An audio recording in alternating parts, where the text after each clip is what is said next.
Guys आज मैं अस्त्रिक वार anime series का लाइट नॉवेल का वॉल्यूम 7 का चैप्टर 3 का पार्ट 1 को यार हिंदी में एक्सप्लेन करने वाला हूँ। तो चलिए अब ज़्यादा बात ना करके वीडियो को स्टार्ट करते हैं। तो पिछले पार्ट में हम लोगों ने देखा कि ग्लोरिया बोलती है कि आयटो का सिल्वर एस्टा का पावर क्या है, और आयटो का सिल्वर एस्टा का पावर है कि किसी भी पावर या फिर कोई भी ऐसी टाइप की चीज़ से कुछ भी आयटो का सिल्वर एस्टा कट कर सकता है, डिस्ट्रॉय कर सकता है, कुछ भी। अब ये एक बहुत ही बड़ी बात है यार, मैं आप लोगों को बता दूं, इसे ज़रूर याद रखिएगा, आने वाले टाइम में काम आएगा। तो हाँ, जैसे पेंडोरा का फ्यूचर देखने वाला पावर है, पेंडोरा का स्पेशल पावर, वैसे ही सिल्वर एस्टे का ये वाला स्पेशल पावर है। तो उसके बाद हमें एक ट्रेनिंग बैटल दिखाया जाता है, आयटो और किरेन वर्सेस ग्लोरिया और यूलिस, जिस फाइट में हमें यूलिस की एक न्यू वेपन दिखाया जाता है जिसका नाम होता है नोवा, और वो कुछ ऐसे टाइप का वेपन है जिस एक तलवार से तो कि 10 लाइट्स को कंट्रोल कर सकते हो। वो लाइट एक तलवार के बराबर है।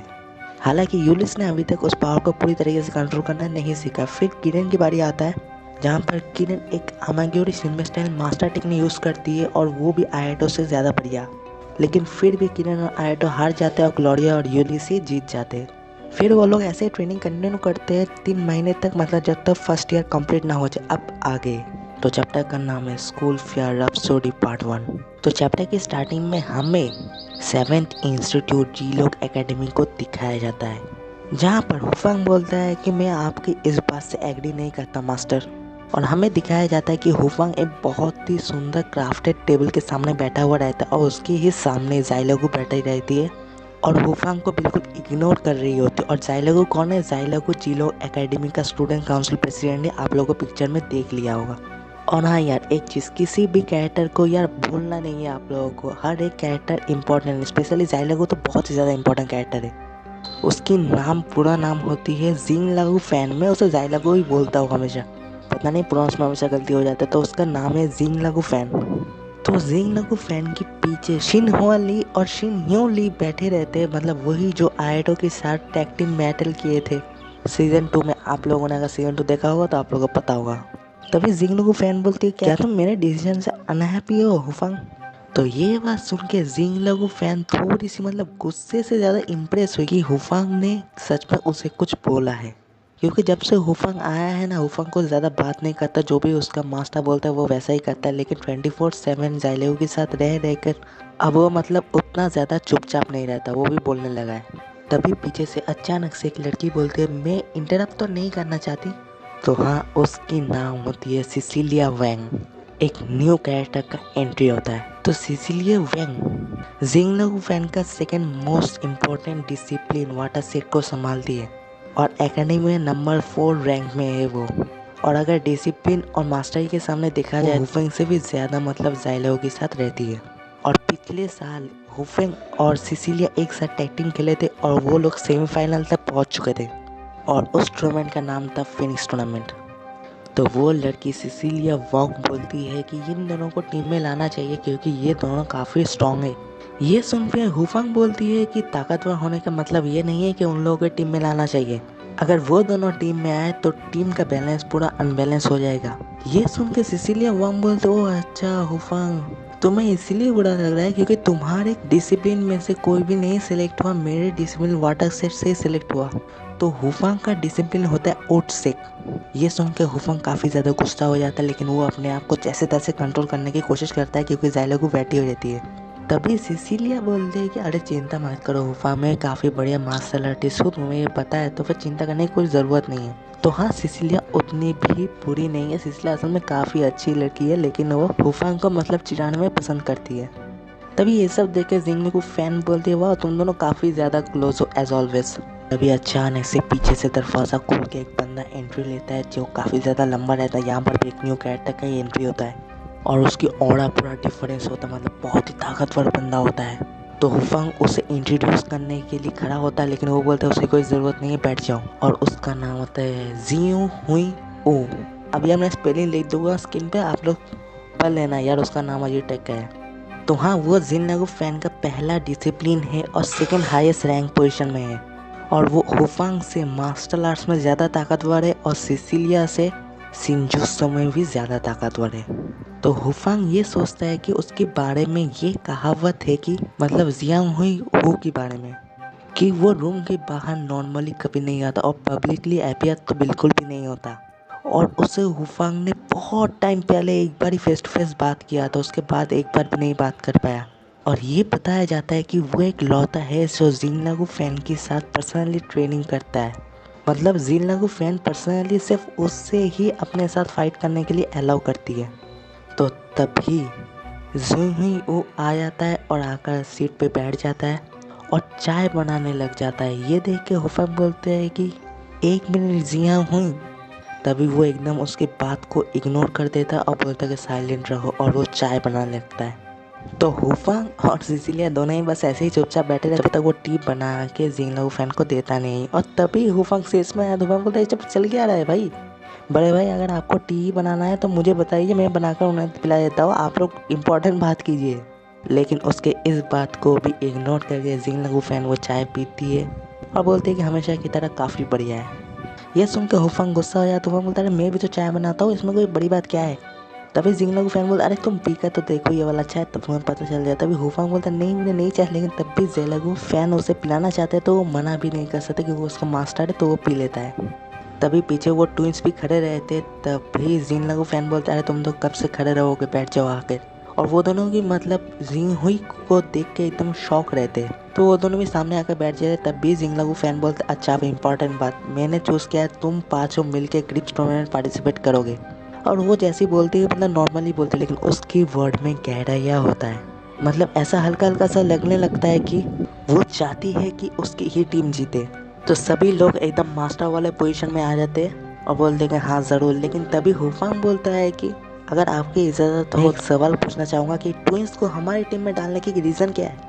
ये सुन के जिनलागू फैन बोलते हैं तुम लोगों का टीम में एक वीकनेस है, उस वीकनेस को फिल करने के लिए मैंने इन ट्विंस को डाला है। ये सुन के हुफैंग बोलते हैं वीकनेस, और सभी शॉक हो जाते हैं।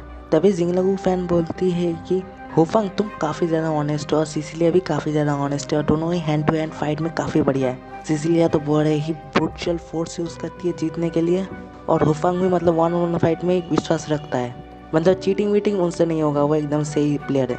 तो इसीलिए किसी एक को टीम में ऐसा रखना पड़ेगा कि जो वो काम कर सके जो कोई ना कर सके, और उसे करना ही पड़ेगा। और वो एक नहीं वो दो है, वो ट्विंस से। ये सुनकर हुफैंग मान जाता है, हुफैंग एग्री कर लेता है, हुफैंग कोई और दूसरा क्वेश्चन नहीं करता है। तब भी जिनलागू फैन बोलते एनीवे अब बहुत हो गया, अब मुझे जाना पड़ेगा, मुझे प्रिपरेशन करना है। तभी हुफैंग बोलते प्रिपरेशन, लेकिन हुफैंग कुछ बोल नहीं पाता है, वो से मन में ही सोचता है। तभी सिसिलिया बोलती है किस बात की प्रिपरेशन, और तभी सिसिलिया को पता चल जाता है कि स्कूल फेयर आने वाला है। तो इधर यार उन लोगों का सीन खत्म हो जाता है। फिर सीन चला जाता है आयटो की तरफ, जहाँ पर आयटो भी बोलता है कि अरे बाप रे स्कूल फेयर आने वाला है। और आयटो के साथ इशरू भी रहता है इस टाइम। इशरू मतलब वही आयटो का रूममेट। तो आयटो देखता है कि सभी लोग काम में व्यस्त थे क्योंकि 2 दिन में स्कूल फेयर है, और सभी लोग एकदम मतलब स्कूल खत्म होने के बाद में काम करने लग जाते हैं, क्योंकि ऐसे बहुत लोग हैं जो मतलब अपने ड्रीम्स को छोड़ चुके हैं और बस ऐसे ही नॉर्मल लाइफ जीना चाहते हैं। उनके लिए स्कूल फेयर बनाया जाता है, रखा जाता है। इसलिए स्कूल फेयर मतलब स्कूल का सबसे बिगेस्ट प्रोग्राम है ऐसे कोई टूर्नामेंट की बात।